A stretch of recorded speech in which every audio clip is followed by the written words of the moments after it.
Welcome to the 1 Hour Guide by Anil Nathu. It's great to be here. You're joining us for the deep dive, where we really get into a specific source to pull out the key insights, the knowledge that you need. And today we're diving into frameworks for thinking. Turbocharge your teaching and learning for success, 1 Hour Guide. Right. This one's by David Moseley and, well, quite a team of authors. Yes, it is. Think of this as your quick way into some really powerful concepts about how we think. Yeah, the book, it's based on research from back in 2005, and it essentially gives us a kind of map. A map? Yeah, a map of 42 different ways to understand thinking, mostly in learning settings, but... But you're saying it goes beyond that. Oh, definitely. The ideas in here, they touch on leadership, innovation, even just how you approach your own personal growth. It's surprisingly broad. Okay, so the main idea behind this 1 Hour Guide by Anil Nathu is making these, sometimes, let's face it, complex ideas about thinking. Yeah. Making them accessible and useful. Exactly. It's not just dry theory. It's about giving you practical ways to, sharpen your decision-making, your problem-solving. Your creative muscles, too, presumably. Absolutely. The book even gives a great business example. Oh, yeah. A tech startup using de Bono's 6 thinking hats. They apparently used it to spark innovation and saw like a 15% jump in market share. Wow. Okay, right. So practical results.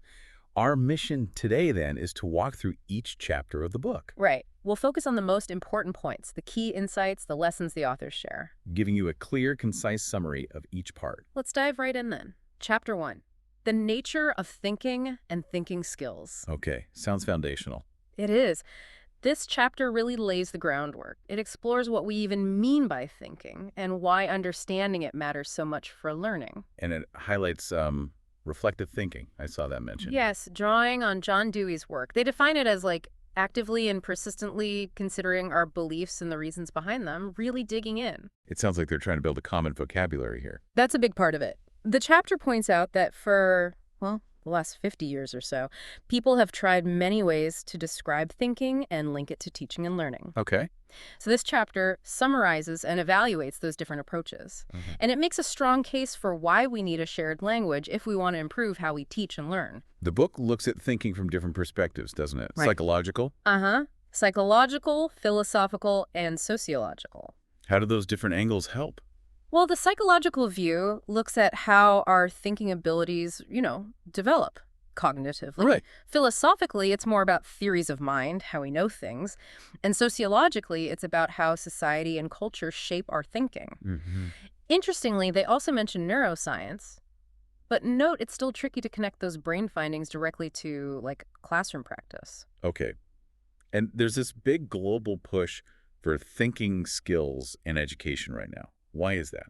The chapter suggests it's partly economic countries need more adaptable problem solvers. Makes sense. And partly academic trying to boost performance on those international tests. The authors define thinking here as a consciously goal-directed process. It's intentional. Defining thinking itself sounds difficult. How do they tackle that? They mention 3 main approaches. One is focusing on behavior you can see and measure. Okay. Another is using metaphors like the brain as a computer, though they note limitations there. Right. And the third is looking for patterns, classifying different types of thinking. They bring in Dewey again, his idea of diverse forms of thinking, and this concept of thoughtfulness. Thoughtfulness, like being deliberate. Yeah, includes elements of care, deliberation. Then they get into metacognition and self-regulation. These sound really important for getting better at thinking. Totally. Metacognition is essentially thinking about your thinking, being aware of your own cognitive processes and how to manage them. And self-regulation. That's a bit broader. It includes managing your motivation, your behavior, alongside your cognition. The chapter notes there's still some debate about the exact terms and overlap, though. But the importance is clear. What are some ways the chapter suggests fostering these skills, practically speaking? It implies a few steps for educators, which you could adapt to. Things like modeling good thinking out loud, okay, encouraging reflection on how you learn something, teaching specific techniques for, say, planning or monitoring your understanding. And giving feedback. Yes, giving feedback that helps you understand your own thinking process, not just whether the answer was right or wrong. The chapter also circles back to those influences, psychological, sociological, philosophical, relating them to education specifically. It does. Psychologically, they mention Bloom's taxonomy, which we'll get to more, for categorizing skills. Sociologically, how interaction shapes thought. Philosophically, the focus is on self-aware, goal-directed thinking. So, wrapping up Chapter 1, what are the main goals of thinking they identify? They boil it down to three primary goals: gathering information effectively, Right. building genuine understanding from that information, Okay. and generating productive outcomes. Actually doing something with what you understand. That sets things up nicely for the frameworks themselves. Exactly. It provides the why before getting into the how. Great overview. Let's move to Chapter 2 then. Lists, inventories, groups, taxonomies, and frameworks. Sounds like organizing principles. Precisely. Chapter 2 is all about how we can bring some order to the complexity of thinking. Why do we need these systems? Well, the authors argue they're incredibly practical, especially for educators. They help in designing curricula, planning lessons, assessing learning, managing the whole process. So not just abstract categories, but tools.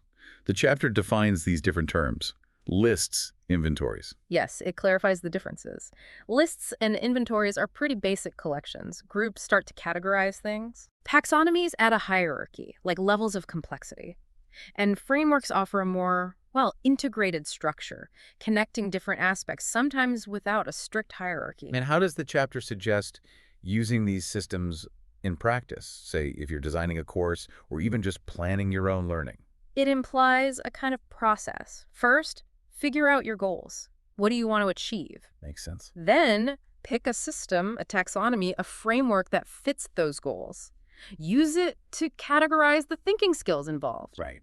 Then integrate that structure into your actual design, your teaching, your study plan. And finally, critically evaluate how well it worked and tweak it. Trying to pin down something as fluid as thinking must be tricky, though. Oh, definitely. The authors acknowledge that. It's dynamic, it's multifaceted. You need a balance between capturing enough detail to be useful and keeping it simple enough to actually use. Does the chapter give examples to make this clear? Yes, it offers 3 illustrations. One is called Groups Within Groups, showing hierarchical skills. Another uses biological taxonomy as an analogy for trait-based hierarchy. Okay. And the third is a taxonomy of behavioral disturbances, which uses both qualitative and quantitative categories, just to show different ways classification can work. So the main point here is the practical value of having some kind of structure. Exactly. Their utility in practice, making sure your objectives line up with your strategies, like with Bloom's taxonomy, which we keep mentioning, and supporting innovation in teaching through these frameworks. This part of the 1-hour guide by Anil Nathu really emphasizes structured thinking about thinking. Okay, that leads us neatly into Chapter 3, Frameworks Dealing with Instructional Design. This sounds very practical for educators. It is. Chapter 3 looks specifically at frameworks meant to guide the planning and carrying out of educational activities. It presents 13 of them chronologically. 13. Okay, we probably can't detail all of them, but maybe hit some highlights. The evolution of ideas. Sure.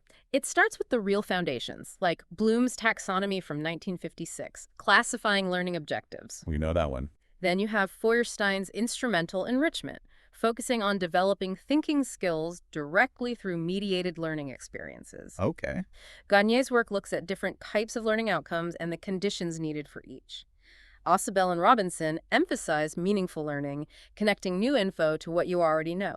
So different angles on how to structure learning. Exactly, and it evolves. Later frameworks include things like Biggs and Collis's solo taxonomy, which looks at the structure and complexity of a student's response, showing their level of understanding. Ah, interesting. And Anderson and Krathwohl's revision of Bloom's taxonomy, which updated the verbs and added a knowledge dimension. Right, making it more active. Precisely. Each offers a unique lens for instructional design. The chapter discusses strengths and weaknesses for each one, too. Seems like a goldmine for teachers, trainers, instructional designers. Absolutely. And it wraps up by posing some key questions for further thought. Like what? Things like, how well do these frameworks transfer across different subjects or cultures? How can they tackle new challenges like, say, digital literacy? Can we combine frameworks effectively? And how do we balance the structure they offer with the need for flexibility? Good questions. Okay, let's shift gears to Chapter 4, Frameworks Dealing with Productive Thinking. This sounds more about generating ideas, critical thinking. Exactly. Chapter 4 moves into frameworks designed to enhance critical and creative cognitive processes, what the authors group together as productive thinking. Again, presented chronologically, showing development over time. There are 11 here. 11. Okay, give us a taste of these productive thinking frameworks. Well, there's Altschuller's TRIZ, which originated in engineering. It's a very systematic approach to inventive problem solving. Hmm. Systematic creativity. Kind of, yeah. Then there's De Bono's work on lateral thinking tools, like the 6 thinking hats we mentioned, aimed at breaking conventional thought patterns. Right. Thinking outside the box. Then you have frameworks focused more on critical thinking, like Halpern's, which details specific skills and, importantly, the dispositions or attitudes needed. Ah, so it's not just skills, it's mindset too. Definitely. And Paul's model emphasizes applying intellectual standards, clarity, accuracy, relevance, logic to our reasoning. So a range of tools, again, some for generating ideas, some for evaluating them. Precisely. Each offers different principles or techniques to boost your ability to analyze problems, think critically, and come up with novel solutions. The chapter gives a balanced look, outlining strengths and weaknesses for each. This feels super relevant, not just for education, but for, well, anyone facing complex challenges, business, science, personal life. Absolutely. These frameworks offer concrete ways for you to develop more innovative and analytical approaches wherever you apply them. And does this chapter also end with questions? It does. Similar themes. How generalizable are these frameworks versus subject-specific ones? How do we best integrate teaching the dispositions alongside the skills? How do we assess productive thinking effectively? And what about cultural differences in what counts as good thinking? Lots to ponder. Moving on to Chapter 5. Frameworks dealing with cognitive structure and/or development. This sounds like it's about how thinking itself grows and changes. That's right. Chapter 5 focuses on models that try to explain the underlying structure of our cognitive abilities and how these abilities develop over time, often through stages. It covers 8 frameworks. 8. Okay, who are some of the key players here? PJ Ball Apps? Definitely starts there. Piaget's stage theory of cognitive development in childhood is a classic starting point. Right. Sensoromotor, pre-operational. Exactly. But then it moves to others, like Guilford's structure of intellect model, which proposed many more distinct mental abilities. A more complex view. Yes. Then Perry's work on intellectual and ethical development in college students, how their thinking about knowledge shifts from dualistic, right-wrong, to more relativistic and committed. Ah, I remember that from college. Yeah. And King and Kitchener built on that with their reflective judgment model. Then you have Gardner's theory of multiple intelligence, Physical, spatial, interpersonal. suggesting intelligence isn't just one thing, and more complex, integrated models like Demetrius, trying to synthesize different aspects of development. Understanding these developmental paths seems really useful for tailoring education, but also for understanding ourselves, right? Absolutely. Knowing these stages or components can inform how you approach learning new things, recognizing maybe where your thinking is at. Each framework offers a lens, and again, the chapter discusses strengths and limitations. And the big questions here. Universality, culture. Yep. Are these stages universal or heavily influenced by culture and context? What are the direct implications for teaching? How do we assess development accurately? Can we integrate these different developmental models for a richer picture? Okay, deep stuff. Now, Chapter 6. 7 all-embracing frameworks. These sound ambitious. They are. Chapter 6 looks at 7 frameworks that try to offer a really holistic perspective, integrating various aspects of thinking, learning, and teaching. Broad scope. Okay, let's try and get a feel for these 7. Can you give a quick sense of each? I'll try. First, Romazowski's analysis, which maps types of knowledge against types of skills. Very structured. Okay. Jonason and Tesmer's taxonomy covers learning outcomes across cognitive, affective, emotional, psychomotor, physical, and metacognitive domains. Quite comprehensive. Mm-hmm. Wallace and Adams' Task C framework thinking, actively in a social context, emphasizes engagement, social interaction, and reflection in problem-solving cycles. More process-oriented. Yes. Hornstein's framework tries to integrate objectives across cognitive, affective, and psychomotor domains in a unified structure. Okay. Marzano's new taxonomy is quite influential. It looks at levels of cognitive processing, but also incorporates the self-system beliefs, attitudes about learning, and metacognition. Ah, bringing in the person. Exactly. Then Sternberg's model views abilities analytical, creative, practical as forms of developing expertise, moving towards mastery. I like that. And finally, Vermont and Verloop categorize learning activities based on things like student autonomy and the cognitive complexity involved, how students actually approach learning. Wow, that's a really diverse set of comprehensive views. It is, and for each, the chapter briefly notes its purpose, a key strength, a limitation. A big takeaway here is adaptability. You can often draw useful ideas from several of these broader frameworks. This chapter of the 1-Hour Guide by Anil Nathu really drives home the range of perspectives available. Okay, almost there. Chapter 7.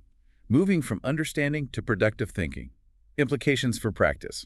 This sounds like the so what chapter. Exactly. This is where it all comes together. Chapter 7 focuses squarely on how to apply all these ideas to move beyond just knowing things to actually thinking productively with them. It starts by reiterating why this matters so much. Yes, it reminds us why skills like critical analysis, problem solving, adaptability are just crucial today, both in education and for success throughout life. It briefly recaps contributions from key frameworks like Bloom, Feuerstein, Gardner, Sternberg, Halpern. Setting the stage for action. Right. Then it gets into concrete strategies for integration. What kind of strategies? Yeah. Or for the classroom or for personal use too? Both, really. Things like consciously crafting learning goals that demand higher order thinking, asking questions that genuinely provoke thought, not just recall, Okay. designing tasks and assessments that require thinking, not just regurgitation, promoting collaborative problem solving, and adapting approaches to suit different learning styles or intelligences.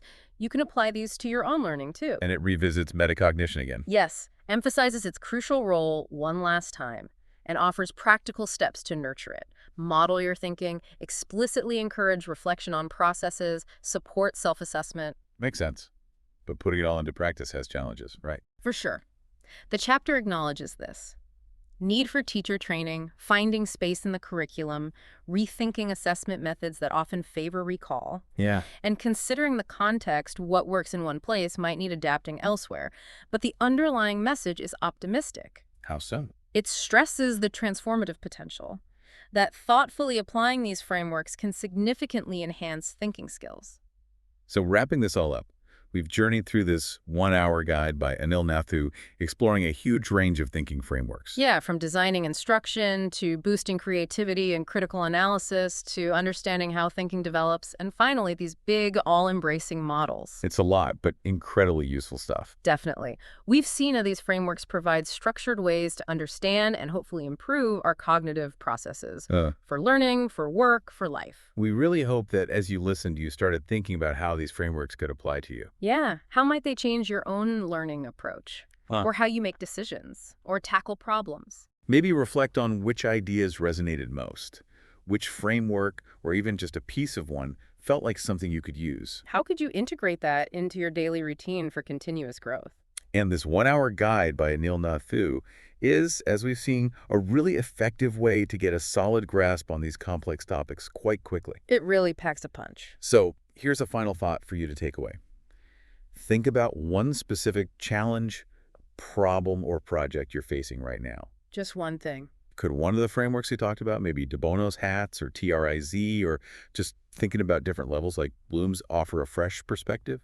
A new way in? It's a powerful exercise, just trying on a different thinking hat, so to speak. Something to mull over. Definitely. Thank you for joining us today. Buy the book at the 1-Hour Guide website for more business insights. Thanks for listening.